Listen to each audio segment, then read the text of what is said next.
Hello guys, welcome to my YouTube channel. आज की video में हम देखेंगे इंश्योरेबल इंटरेस्ट क्या होता है।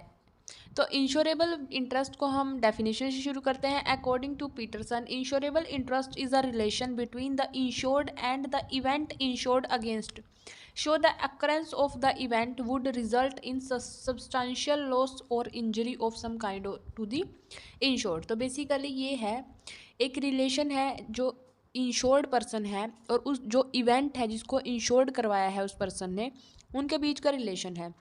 जैसे ही वो इवेंट हैपन होगा तो इवेंट हैपन होते ही उन्हें कुछ लॉस या तो कोई इंजरी फेस करनी पड़ेगी इंश्योर्ड पर्सन को, उसको हम बोलते हैं इंश्योरेबल इंटरेस्ट। ऐसे ही Rhoda interpreted it as an interest of such nature that the occurrence of the event insured against would cause financial loss to the insured person. तो बेसिकली ये किसी इवेंट के होने के कारण एक फाइनेंशियल लॉस होता है इंश्योर्ड पर्सन को।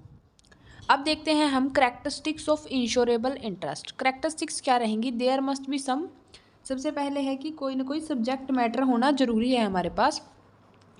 To insure namely the life of a person, property like house, vehicle. तो बेसिकली एक सब्जेक्ट मैटर होना ज़रूरी है, जैसे कि हमारे पास लाइक किसी इंसान की life in case of life insurance, and property like house, vehicle, कोई शॉप, कोई फर्नीचर, ऐसा कुछ भी समथिंग, या तो कोई लाइक जैसे आप देख सकते हैं हम लोग क्रॉप्स का भी इंश्योरेंस लेते हैं, फायर इंश्योरेंस लेते हैं, तो वही सभी। तो सेकंड ऑप्शन है हमारा इसका करेक्टरिस्टिक्स में रहेगा the insured must have some legally recognised relationship. उसके पास एक लीगली रिकग्नाइज्ड रिलेशनशिप होना चाहिए उन चीज़ों के पास, यानी कि सब्जेक्ट मैटर के साथ।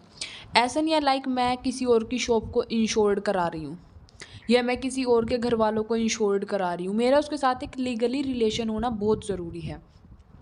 नंबर सी पॉइंट पे चलते हैं। The insured must be benefited by the safety of the subject matter and suffer loss if the subject matter is lost, damage और डिस्ट्रॉयड।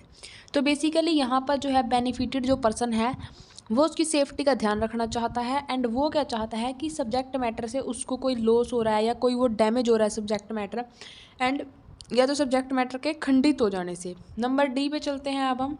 नंबर डी बोलता है कि subject matter should be definite and it should be capable of being valued in terms of money.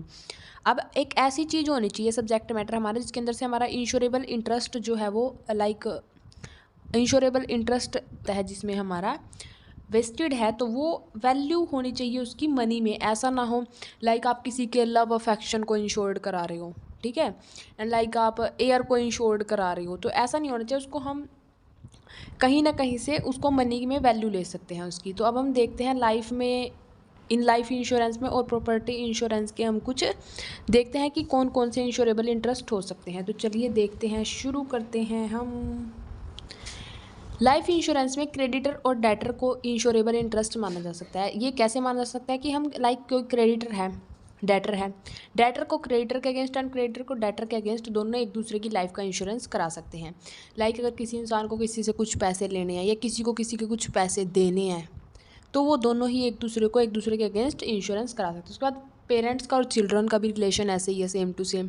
Children जो है parents को अपने insured करा सकते हैं लाइक जब वो ओल्ड एज में हो, और पेरेंट्स जो है अपने बच्चों को इंश्योर्ड करा सकते हैं जब पेरेंट्स अपनी अडल्ट एज में हो एंड चिल्ड्रन उनके लाइक इन्फेंट्स हों या फिर अभी चिल्ड्रन ही हों।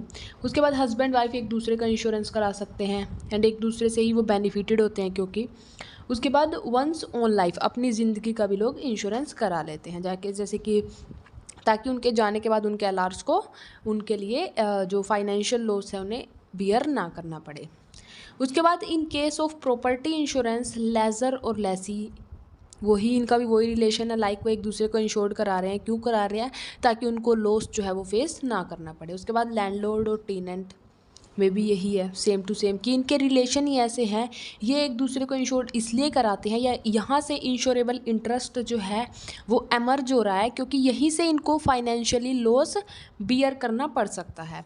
उसके बाद mortgagor and mortgage, the vendor and vendee, उसके बाद बेली एंड एजेंट, ये हमारे in case of property insurance है, एंड ये सभी हैं हमारे in case of life insurance.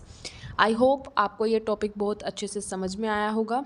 अब हम चलते हैं करते हैं इसका जल्दी से एक रीकैप। तो इंश्योरेबल इंटरेस्ट बेसिकली जो हमारा सब्जेक्ट मैटर होता है और जो इंश्योर्ड पर्सन होता है, इंश्योर्ड पर्सन एक किसी ऑब्जेक्ट का या किसी लाइफ का एक इंश्योरेंस कराता है, वहीं से उसका इंश्योरेबल इंटरेस्ट जो है वो एमर्ज होता है, उसे हम बोलते हैं इंश्योरेबल इंटरेस्ट। इसकी कैरेक्टरिस्टिक्स रहेंगी, सबसे पहला था हमारे पास कि कोई ना कोई सब्जेक्ट मैटर का होना बहुत ज़रूरी है।